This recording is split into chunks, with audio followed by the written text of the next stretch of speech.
आज की साइकोलॉजिकल चर्चा एक महान फिलोसोफर से करते हैं।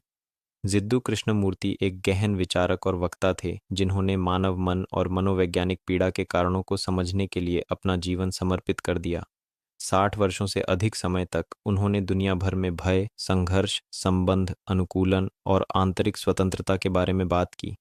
पारंपरिक आध्यात्मिक गुरुओं के विपरीत उन्होंने गुरु की भूमिका को अस्वीकार कर दिया और लोगों को किसी भी अधिकार का आंख मूंद कर अनुसरण न करने के लिए प्रोत्साहित किया। अगर आप मानवीय व्यवहार को अच्छी तरह से जाना चाहते हो तभी ये ऑडियो सुने नहीं तो आप इस वीडियो को स्किप कर सकते हैं जिसमें उन्हें स्वयं भी शामिल थे। इसके बजाय उन्होंने व्यक्तियों को गहरी जागरूकता के साथ अपने स्वयं के विचारों, भावनाओं और प्रतिक्रियाओं का निरीक्षण करने के लिए आमंत्रित किया।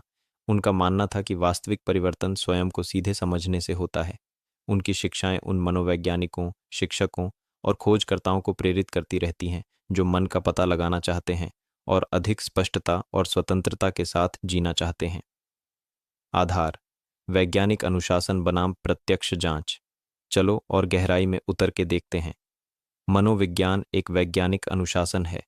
यह अनुसंधान, डेटा, प्रयोग और मापने योग्य परिणामों पर निर्भर करता है। इसके सिद्धांत साक्ष्य आधारित मान्यता के माध्यम से विकसित होते हैं। यह संरचित पद्धतियों का उपयोग करके व्यवहार, अनुभूति, भावना, विकास और तंत्रिका संबंधी प्रक्रियाओं का अध्ययन करता है। दूसरी ओर कृष्णमूर्ति ने वैज्ञानिक ढांचे के भीतर काम नहीं किया। उनका दृष्टिकोण मन के प्रत्यक्ष अवलोकन में निहित था। उन्होंने व्यक्तियों को अधिकार, परंपरा या प्रयोगात्मक प्रणालियों पर निर्भर हुए बिना अपनी स्वयं की चेतना की जांच करने के लिए आमंत्रित किया।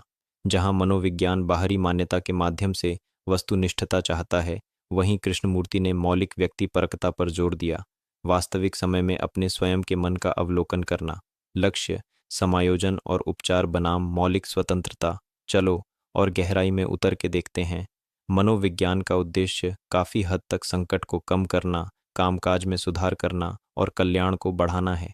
चाहे संज्ञानात्मक पुनर्गठन, भावनात्मक विनियमन या व्यवहारिक संशोधन के माध्यम से, इसका लक्ष्य मनोवैज्ञानिक स्वास्थ्य और अनुकूलनशीलता है।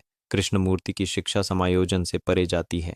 उन्होंने प्रश्न किया कि क्या अपने अनुकूलन को समझे बिना समाज के अनुकूल होना वास्तव में स्वतंत्रता लाता है। उनका ध्यान केवल घावों को भरने पर नहीं था, बल्कि पूर्ण मनोवैज्ञानिक मुक्ति पर था। उनके लिए स्वतंत्रता का अर्थ था आंतरिक संघर्ष को पूरी तरह समाप्त करना, न कि केवल इसे अधिक प्रभावी ढंग से प्रबंधित करना। स्वयं का दृष्टिकोण: संरचित पहचान बनाम भ्रामक निर्माण। चलो और गहराई में उतर के देखते हैं। मनोविज्ञान में स्वयं का अध्ययन व्यक्तित्व संरचना, पहचान निर्माण, अहंकार विकास और आत्म अवधारणा के रूप में किया जाता है। विभिन्न स्कूल इसकी अलग अलग व्याख्या करते हैं। मनोविश्लेषण अहंकार और अचेतन प्रवृत्तियों की बात करता है। मानवतावादी मनोविज्ञान आत्म साक्षात्कार पर जोर देता है और संज्ञानात्मक दृष्टिकोण आत्म योजनाओं की जांच करते हैं। कृष्णमूर्ति ने एक अधिक मौलिक दृष्टिकोण प्रस्तावित किया। स्वयं स्मृति, विचार और तादात्म्य पहचान द्वारा निर्मित एक मनोवैज्ञानिक निर्माण है। उन्होंने तर्क दिया कि विचारक विचार से अलग नहीं है। जहां मनोविज्ञान अक्सर स्वस्थ कामकाज के लिए स्वयं को मजबूत करता है, वहीं कृष्णमूर्ति ने इस संभावना का पता लगाया कि स्वयं ही विखंडन और संघर्ष का स्रोत है। कार्यप्रणाली: तकनीकें बनाम विकल्प रहित जागरूकता। चलो और गहराई में उतर के देखते हैं। मनोवैज्ञानिक उपचार संरचित तकनीकों का उपयोग करते हैं। CBT वर्कशीट, एक्सपोजर व्यायाम, माइंडफुलनेस प्रोटोकॉल, मनोगतिक विश्लेषण और व्यवहारिक हस्तक्षेप। इन विधियों को व्यवस्थित रूप से लागू किया जाता है। कृष्णमूर्ति ने मनोवैज्ञानिक जांच में विधियों को अस्वीकार कर दिया। उन्होंने जोर देकर कहा कि सत्य तक प्रणालियों के माध्यम से नहीं पहुंचा जा सकता है। विकल्प रहित जागरूकता, चॉइसलेस अवेयरनेस, की उनकी अवधारणा में बिना तकनीक, लक्ष्य या प्रयास के अवलोकन करना शामिल है। मनोविज्ञान अक्सर लोगों को सिखाता है कि अलग तरह से कैसे सोचा जाए। कृष्णमूर्ति ने प्रश्न किया कि क्या परिवर्तन की इच्छा से प्रेरित कोई भी विधि आंतरिक विभाजन को कायम रखती है। अनुकूलन को समझना। चलो और गहराई में उतर के देखते हैं। मनोविज्ञान शास्त्रीय और क्रिया प्रसूत, ऑपरेंट ढांचों, सामाजिक शिक्षण सिद्धांत और संज्ञानात्मक स्कीमा के माध्यम से अनुकूलन, कंडीशनिंग को स्वीकार करता है। अनुकूलन को पर्यावरण द्वारा आकार दिए गए सीखे हुए व्यवहारिक और संज्ञानात्मक पैटर्न के रूप में समझा जाता है। मनोविज्ञान संसाधन टीम। कृष्णमूर्ति ने इस अवधारणा को नाटकीय रूप से विस्तारित किया। उनके लिए अनुकूलन में संस्कृति, धर्म, राष्ट्रवाद, व्यक्तिगत आघात, विश्वास और संचित ज्ञान शामिल था। यह धारणा को ही आकार देता है।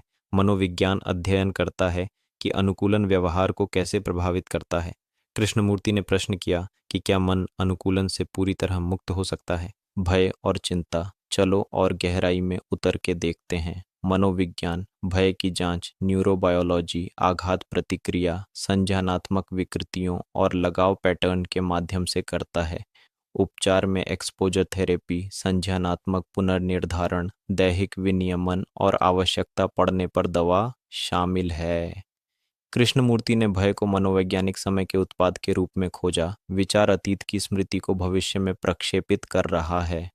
उन्होंने सुझाव दिया कि भय बना रहता है क्योंकि विचार प्रत्याशा के माध्यम से इसे बनाए रखता है। क्रमिक असंदम वेदनीकरण, ग्रेजुएट डिसेंसिटाइजेशन के बजाय उन्होंने बिना पलायन के भय के प्रत्यक्ष अवलोकन का प्रस्ताव रखा। उनके दृष्टिकोण में पूर्ण ध्यान भय को उसकी जड़ से समाप्त कर देता है। समय, क्रमिक प्रगति बनाम तात्कालिक अंतर्दृष्टि।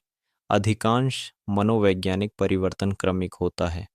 थेरेपी सत्रों में सामने आती है। आदतों को चरणबद्ध तरीके से बदला जाता है। विकास विकासात्मक डेवलपमेंटल होता है। कृष्णमूर्ति ने समय के साथ मनोवैज्ञानिक प्रगति की धारणा को चुनौती दी। कालाननुको मुका कनन्नम मन है मिहे निंदी का समय है और मनोवैज्ञानिक समय बनने की गति के बीच अंतर किया। उन्होंने प्रश्न किया कि क्या आंतरिक परिवर्तन के लिए क्रमिक विकास की आवश्यकता है या यह गहन अंतर्दृष्टि के माध्यम से तुरंत हो सकता है। उनके लिए अंतर्दृष्टि संचयी नहीं बल्कि तात्कालिक होती है। अधिकार की भूमिका, मनोविज्ञान पेशेवर अधिकार पर निर्भर करता है। चिकित्सक प्रशिक्षित विशेषज्ञ होते हैं।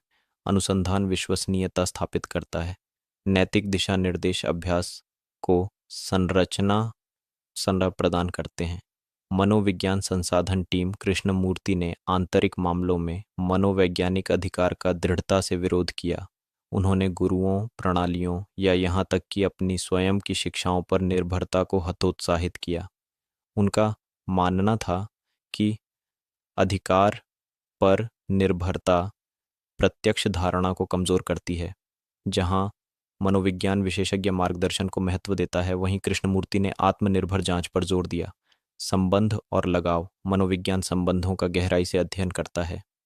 लगाव सिद्धांत, परिवार प्रणालियाँ हों, संचार शैलियाँ और पारस्परिक गतिशीलता, यह व्यक्तियों को सुरक्षित बंधन बनाने और संबंधों के घावों को भरने में मदद करता है। कृष्णमूर्ति ने संबंध को एक दर्पण के रूप में वर्णित किया जिसमें स्वयं प्रकट होता है।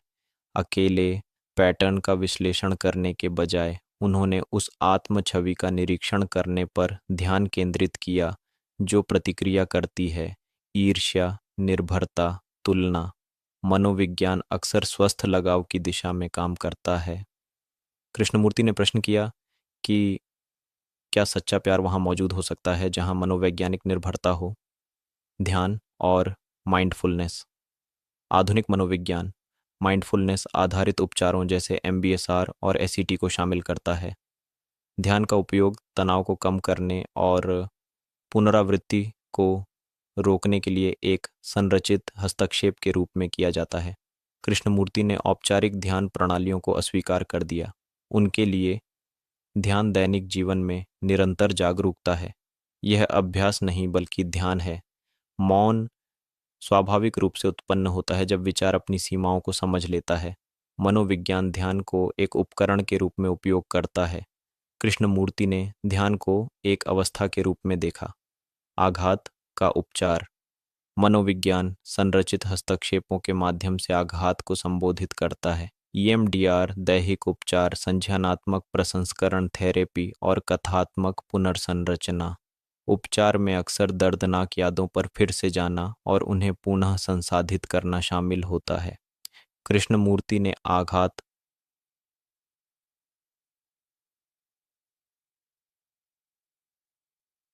प्रस्ताव नहीं रखा, हालांकि उन्होंने पहचान के बिना दर्द का निरीक्षण करने पर जोर दिया। उन्होंने प्रश्न किया कि क्या मनोवैज्ञानिक पीड़ा इसलिए जारी रहती है क्योंकि हम आघात के आसपास पहचान का निर्माण करते हैं, जबकि मनोविज्ञान क्रमिक उपचार के माध्यम से काम करता है। कृष्णमूर्ति ने प्रत्यक्ष धारणा की ओर इशारा किया जो मनोवैज्ञानिक अवशेषों को समाप्त कर सकती है। प्रेम और करुणा की अवधारणा। मनोविज्ञान करुणा का वैज्ञानिक अध्ययन करता है, इसका तंत्रिका संबंधी आधार, रिश्तों में इसकी भूमिका और इसका चिकित्सीय मूल्य। कृष्णमूर्ति ने लगाव और भय से परे प्रेम की बात की। उन्होंने प्रेम को स्वामित्व और निर्भरता से अलग किया। उनके लिए प्रेम तभी उभरता है जब स्वयं शांत होता है। जहां मनोविज्ञान करुणा को कार्यात्मक रूप से समझाता है, वहीं कृष्णमूर्ति ने इसे स्वतंत्रता के प्राकृतिक विकास के रूप में वर्णित किया। पूरक या विरोधाभासी। चलो और गहराई में उतर के देखते हैं। पहली नज़र में मनोविज्ञान और कृष्णमूर्ति विरोधाभासी लगते हैं। एक व्यवस्थित और साक्ष्य आधारित है, दूसरा दार्शनिक और अनुभवात्मक है। एक समय और विकास के भीतर काम करता है, दूसरा मनोवैज्ञानिक समय पर ही प्रश्न उठाता है। फिर भी वे एक दूसरे के पूरक हो सकते हैं। मनोविज्ञान स्थिरता और उपचार के लिए उपकरण प्रदान करता है। कृष्णमूर्ति चेतना की संरचना में गहन जांच प्रदान करते हैं। मनोविज्ञान व्यक्तियों को प्रभावी ढंग से कार्य करने में मदद कर सकता है। कृष्णमूर्ति उन्हें परम स्वतंत्रता का पता लगाने के लिए आमंत्रित करते हैं। चलो अब इस विषय के अंतिम पड़ी हाव की तरफ चलते हैं। इससे मन को ठीक करना और मन को मुक्त करना, जरा सोचिए क्या है ये। मनोविज्ञान मन को ठीक करना चाहता है ताकि वह दुनिया में अच्छी तरह से रह सके। कृष्णमूर्ति पूछते हैं कि क्या मन अपने स्वयं के अनुकूलन से पूरी तरह मुक्त हो सकता है। एक चेतना की सामग्री को सुधारने पर ध्यान केंद्रित करता है, दूसरा चेतना की संरचना पर ही प्रश्न उठाता है। दोनों ही मानवीय पीड़ा को संबोधित करते हैं, लेकिन अलग अलग आयामों से।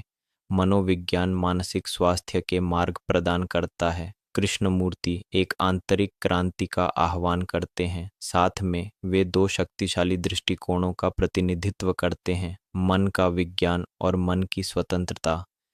तो ये था मेरे दृष्टि से कृष्णमूर्ति के विचार। इस ऑडियो सीरीज को आगे बढ़ाने के लिए ज़रूर कमेंट करें। और आखिरी बात, मैंने जो अभी तक बोला है वह मानने की बिल्कुल ज़रूरत नहीं, क्योंकि आप खुद जानोगे तो ये आपका खुद का अनुभव होगा। इस चर्चा को यही विराम देते हैं। धन्यवाद।